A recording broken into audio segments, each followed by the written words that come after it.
ఈ వీడియోలో ఒక దహన క్రియను తీసుకొని ఏ విధంగా సమతుల్యం చేయాలో చూద్దాం. దానికి మనం తీసుకున్న ఉదాహరణ ఆక్సిజన్ సమక్షంలో ఈథేన్ వాయువును మండించడం. దీన్నే కంబషన్ ఆఫ్ ఈథేన్ అని కూడా అంటారు. ఈథేన్ అంటే అది ఒక వాయువు. దాని రసాయన సూత్రం C2H6. మరి ఈ ఈథేన్ను మన నిజ జీవితంలో ఎక్కడ ఉపయోగిస్తారు? ఈథేన్ను ఈథేన్ తయారు చేయడానికి ముడి పదార్థంగాను, పెట్రోకెమికల్ విభాగంలో కొన్ని రసాయనాలు తయారు చేయడంలోనూ, అదేవిధంగా ఫ్యూయల్గా అంటే ఇంధనంగా కూడా ఉపయోగిస్తారు. సరే, ఇప్పుడు ఈ ఈథేన్ వాయువును ఆక్సిజన్ సమక్షంలో మండించగా అది దహనం చెంది కార్బన్ డయాక్సైడ్ మరియు నీటిని ఉత్పన్నాలుగా మనకు ఏర్పరుస్తుంది. అవే క్రియాజన్యాలు అని కూడా అంటాం. దీనిని సమీకరణ రూపంలో రాస్తే ఈ విధంగా ఉంటుంది. C2H6O2 gives rise to CO2 plus H2O. ఇక్కడ బ్రాకెట్లో చూపించినవి ఆ మూలకాలు లేదా పదార్థాల యొక్క భౌతిక స్థితి, ఫిజికల్ స్టేట్. ఈథేన్ వాయువు కాబట్టి గ్యాస్, ఆక్సిజన్ గ్యాస్, CO2 కూడా గ్యాస్ రూపంలో ఉంటుంది, H2O లిక్విడ్. సరే, ఇది అసమతుల్య సమీకరణం. దీన్ని మనం బ్యాలెన్స్ చేయాలి కదా. ఇప్పుడు దానికి మనం మొదట ఆచరించే సోపానం ఏమిటి? ఒక మూలకాన్ని తీసుకుందాము. ఆ మూలకం ఇక్కడ C2H6. దీంట్లో ఉన్న మొదటి పరమాణువు లెక్కించినట్టయితే మనకు కార్బన్ 2 పరమాణువులు ఉన్నాయి.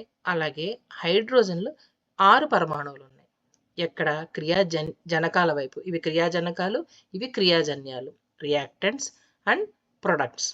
సరే, ఇప్పుడు ఈ కుడివైపు ఉన్న కార్బన్ మరియు హైడ్రోజన్లు మనం సమతుల్యం చేయాలి.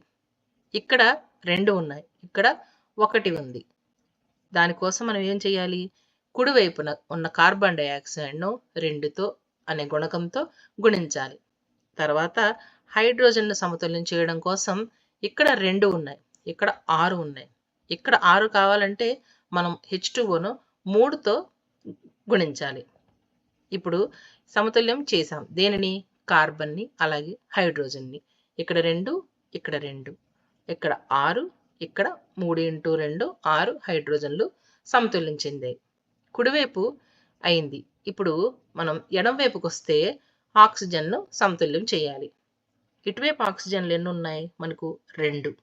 అదే ఇటువైపు చూస్తే 3, 2 × 2 4, 7 ఉన్నాయి కదా. ఇప్పుడు మరి 7 అనే దానికి ఎలా సమతుల్యం చేయాలి?